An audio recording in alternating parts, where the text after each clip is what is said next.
اعوذ باللہ من الشیطان الرجیم بسم اللہ الرحمن الرحیم۔ سورہ فاتحہ قرآن اللہ کی بھیجی ہوئی کتابوں میں سے آخری کتاب ہے جو اس نے اپنے آخری رسول حضرت محمد مصطفیٰ صلی اللہ علیہ وآلہ وسلم پر نازل کی۔ سورہ فاتحہ قرآن کی پہلی سورت بھی ہے اور قرآن کا خلاصہ بھی ہے۔ قرآن کی تعلیمات کا محور مندرجہ ذیل دو نکات ہیں جو اس سورت میں بیان کیے گئے ہیں۔ اللہ کی وحدانیت، اللہ ایک ہے، وہی اس کائنات کا رب ہے، کوئی دوسرا اس کا شریک نہیں ہے۔ قیامت کا وقوع، قیامت برحق ہے، یہ وہ دن ہے جب تمام انسانوں کو دوبارہ زندہ کر کے اٹھایا جائے گا۔ اس دن ہر فیصلے کا اختیار صرف اللہ کو حاصل ہوگا۔ بسم اللہ الرحمن الرحیم، الحمد للہ رب العالمین۔ سب تعریفیں اللہ ہی کے لیے ہیں جو تمام جہانوں کا رب ہے۔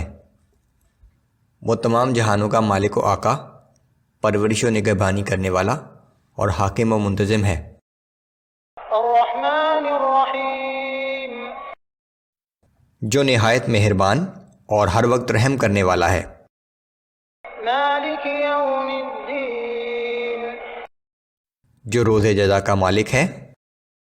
ایاک نعبد و ایاک نستعین، اے اللہ، ہم صرف تیری ہی عبادت کرتے ہیں اور صرف تجھی سے مدد مانگتے ہیں۔ اہدنا الصراط المستقیم، ہمیں سیدھا راستہ دکھا۔ صراط الذین انعمت علیہم، ان لوگوں کا راستہ جن پر تو نے انعام فرمایا، غیر المغضوب علیہم ولا الضالین، نہ کہ ان لوگوں کا راستہ جن پر تیرا غضب نازل ہوا اور نہ ہی ان لوگوں کا راستہ جو گمراہ ہو گئے۔ سورہ بقرہ، سورہ فاتحہ میں انسان کی طرف سے سیدھا راستہ دکھانے کی دعا کی گئی تھی۔ اب سورہ بقرہ کی آیات نمبر 2 تا 5 میں اس دعا کا جواب ہے کہ یہ قرآن ایسی کتاب ہے جو دنیا کے تمام انسانوں کو سیدھا راستہ دکھانے کے لیے نازل کی گئی ہے، لیکن اس سے فائدہ وہی لوگ اٹھائیں گے جو اس پر ایمان لائیں گے اور اس کے احکام پر عمل کریں گے۔ سب سے پہلی اور ضروری شرط ایمان بالغیب ہے، یعنی اللہ، اس کے فرشتوں، تمام رسولوں، وحی، کتابوں وغیرہ پر ایمان، کہ ایمان کے بغیر دنیا کی نعمتیں تو حاصل ہو سکتی ہیں لیکن آخرت کے حوالے سے نہ کوئی عمل مقبول ہے اور نہ ہدایت ممکن ہے۔ مومنین کی 6 خصوصیات کا ذکر۔ بسم اللہ الرحمن الرحیم، الف لام میم، الف لام میم، یہ حروف مقطعات ہیں۔ ذلك الكتاب لا ریب فیہ ہدی للمتقین، یہ الکتاب ہے، اس میں کچھ شک نہیں، یہ اللہ سے ڈرنے والوں کی رہنمائی کرتی ہے۔ بلا شبہ یہ اللہ کی طرف سے بھیجی ہوئی کتاب ہے۔ یہ وہی کتاب ہے جس کا وعدہ تورات اور انجیل میں کیا گیا تھا، اور مزید یہ کہ اس کے مضامین شک و شبہ سے بالاتر ہیں۔ الذين يؤمنون بالغيب ويقيمون الصلاة ومما رزقناهم ينفقون، یہ اللہ سے ڈرنے والے وہ لوگ ہیں جو غیب پر ایمان لاتے ہیں اور نماز قائم کرتے ہیں، اور جو کچھ ہم نے انہیں عطا کیا ہے اس میں سے اللہ کی راہ میں خرچ کرتے ہیں۔ ہدایت حاصل کرنے کے لیے اولین شرط اللہ پر مکمل ایمان ہے۔ مال و دولت سمیت تمام رزق اللہ ہی کا عطا کردہ ہے اور یہ انسان کی آزمائش کے لیے ہے۔ البتہ ہر انسان کو یہ اختیار دیا گیا ہے کہ وہ اس مال کو خواہ اس دنیا کی چند روزہ زندگی کی آسائشیں حاصل کرنے کے لیے صرف کر دے یا اللہ کی راہ میں خرچ کر کے جنت کی دائمی نعمتیں حاصل کر لے، کہ یہی اس کا امتحان ہے۔ والذين يؤمنون بما أنزل إليك وما أنزل من قبلك وبالآخرة هم يوقنون۔ اور یہ لوگ جو کچھ آپ پر نازل کیا گیا اور جو آپ سے پہلے نازل کیا گیا سب پر ایمان رکھتے ہیں اور آخرت پر بھی پختہ یقین رکھتے ہیں کہ ہر لمحہ دل میں یہ خوف رہے کہ ہر انسان کی طرح ایک دن مجھے بھی اللہ کے سامنے پیش ہونا ہے، جہاں میری بقایا زندگی کی مستقل رہائش گاہ کے بارے میں فیصلہ ہوگا، نعمتوں سے بھری جنت یا جہنم کی بھڑکتی ہوئی آگ۔ اولئک علی ھدی من ربہم واولئک ھم المفلحون۔ یہی لوگ اپنے رب کی طرف سے ہدایت پر ہیں اور یہی لوگ حقیقی کامیابی پانے والے ہیں۔ ان خصوصیات میں سے 4 کا تعلق ایمان و یقین سے ہے، جبکہ 2 کا تعلق اعمال سے ہے۔ ایمان لاتے ہی عملی زندگی میں نماز اور انفاق فی سبیل اللہ ضروری قرار پائے۔ حج اور روزے کا یہاں ذکر نہیں ہے کیونکہ وہ اپنے وقت پر آئیں گے، لیکن یہ 2 چیزیں فوراً ضروری قرار دے دی گئیں۔ انفاق فی سبیل اللہ میں زکوٰۃ اور صدقات دونوں شامل ہیں، اگرچہ زکوٰۃ بھی 1 سال کے بعد اور وہ بھی ایک مقرر نصاب کی موجودگی میں لازم ہے، لیکن صدقات کی مد میں ہر وقت مال خرچ کیا جا سکتا ہے۔ یہ ایک مستقل عبادت اور اللہ کے نزدیک انتہائی پسندیدہ عمل ہے۔ سورہ بقرہ آیات نمبر 6 تا 16 میں ان لوگوں کا ذکر ہے جو پچھلی آیات میں مذکور 6 چیزوں کا یا ان میں سے بعض کا انکار کرتے ہیں۔ پھر یہ لوگ بھی 2 گروہوں میں تقسیم ہیں۔ پہلے گروہ میں وہ لوگ شامل ہیں جو ہٹ دھرمی کی اس حد تک پہنچ جاتے ہیں کہ اگر یہ حق بھی ہو تو ہم اسے نہیں مانیں گے، جیسے مدینے کے بعض یہود اور ابو جہل اور اس کے ساتھی وغیرہ۔ دوسرا گروہ ان لوگوں کا ہے جو بظاہر اپنے آپ کو مومن کہتے تھے، لیکن در حقیقت ان کا ایمان محض دکھانے کے لیے تھا۔ ان الذين كفروا سواء عليهم أأنذرتهم ام لم تنذرهم لا يؤمنون۔ بے شک وہ لوگ جنہوں نے ان باتوں کا انکار کیا اور کفر اختیار کرنے پر بضد ہیں، ان کے لیے برابر ہے خواہ آپ انہیں ڈرائیں یا نہ ڈرائیں، وہ ایمان نہیں لائیں گے۔ ختم اللہ علی قلوبہم وعلی سمعہم وعلی ابصارہم غشاوہ ولہم عذاب عظیم۔ اللہ نے ان کے دلوں اور کانوں پر مہر لگا دی ہے اور ان کی آنکھوں پر پردہ ڈال دیا ہے اور ان کے لیے سخت عذاب ہے۔ جو لوگ محض ضد، ہٹ دھرمی اور تعصب کی وجہ سے یا تکبر اور حسد کی وجہ سے کفر پر اڑے رہے تو ان کی قسمت میں ہدایت نہیں ہے۔ اس زمانے میں ابو جہل اور ابو لہب جیسے کفار اس کی مثال تھے، لیکن ہر زمانے میں ایسے لوگ موجود رہے ہیں اور موجود رہیں گے۔ آگے منافقین کا بیان ہے۔ وَمِنَ النَّاسِ مَن يَقُولُ آمَنَّا بِاللَّهِ وَبِالْيَوْمِ الْآخِرِ وَمَا هُمْ بِمُؤْمِنِينَ۔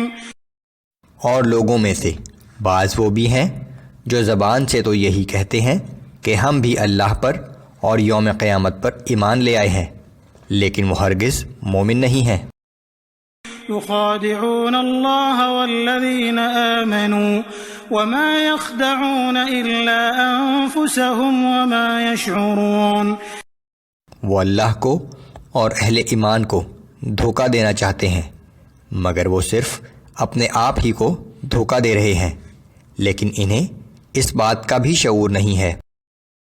في قلوبهم مرض فزادهم الله مرضا ولهم عذاب أليم بما كانوا يكذبون۔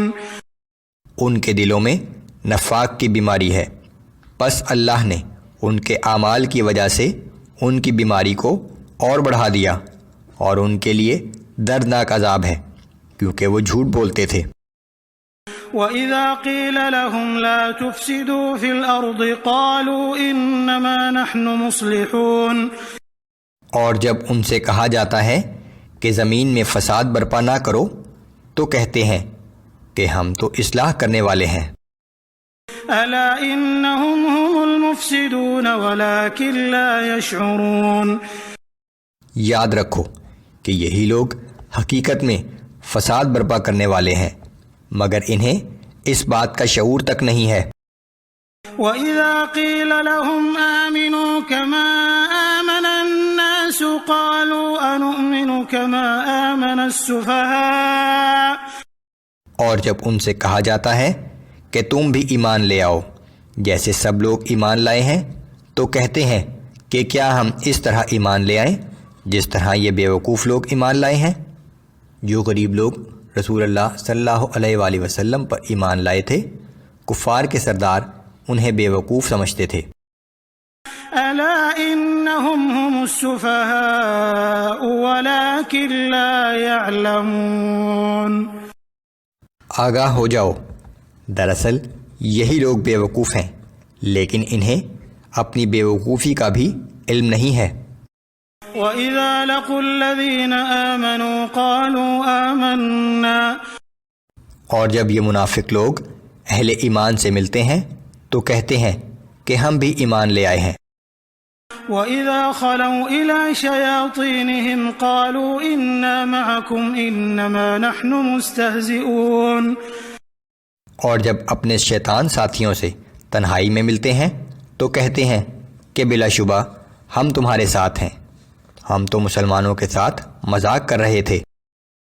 اللہ یستہزئ بہم ویمدہم فی طغیانہم یعمہون۔ اللہ انہیں ان کے مذاق کی سزا دے رہا ہے اور انہیں ڈھیل دے رہا ہے، سو وہ خود اپنی سرکشی میں اندھوں کی طرح بھٹک رہے ہیں۔ اولئک الذین اشتروا الضلالة بالہدى فما ربحت تجارتهم وما كانوا مہتدین۔ یہی وہ لوگ ہیں جنہوں نے ہدایت کے بدلے گمراہی خریدی، لیکن ان کی تجارت فائدہ مند ثابت نہ ہوئی اور یہ ہدایت پر چلنے والے لوگ نہیں ہیں۔ سورہ بقرہ آیات نمبر 17 تا 20۔ پچھلی 10 آیات میں منافقین کا ذکر تھا جو بظاہر اپنے آپ کو مومن کہتے تھے، لیکن در حقیقت ان کا ایمان محض دکھانے کے لیے تھا۔ اگلی آیات میں ان کی حالت کے بارے میں 2 مثالیں دی گئی ہیں کہ یہ بہرے، اندھے اور گونگے ہیں، وہ گمراہی سے واپس نہیں لوٹیں گے۔ مثلهم كمثل الذي استوقد نارا۔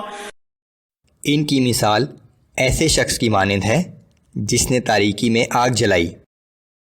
فلما اضاءت ما حوله ذهب الله بنورهم وتركهم في ظلمات لا يبصرون۔ اور جب اس آگ نے گرد و پیش کو روشن کر دیا تو اللہ نے ان کی بینائی چھین لی اور انہیں تاریکیوں میں بھٹکتا چھوڑ دیا، اب وہ کچھ نہیں دیکھ سکتے۔ صم بكم عمي فهم لا يرجعون۔ یہ بہرے، گونگے اور اندھے ہیں، پس وہ گمراہی سے واپس نہیں لوٹیں گے۔ او كصيب من السماء فيه ظلمات ورعد وبرق۔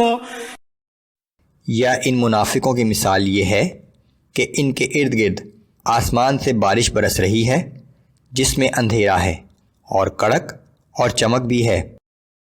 يجعلون اصابعهم في آذانهم من الصواعق حذر الموت والله محيط بالكافرين۔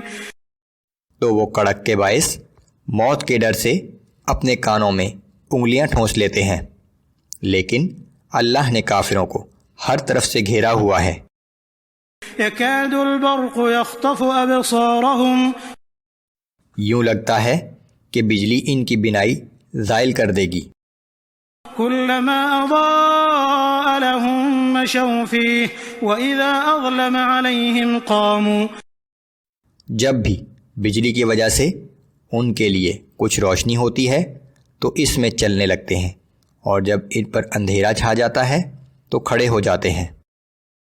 ولو شاء الله لذهب بسمعهم وأبصارهم اور اگر اللہ چاہتا تو ان کی سماعت اور بصارت بالکل سلب کر لیتا۔ ان اللہ علی کل شیء قدیر، بے شک اللہ ہر چیز پر قادر ہے۔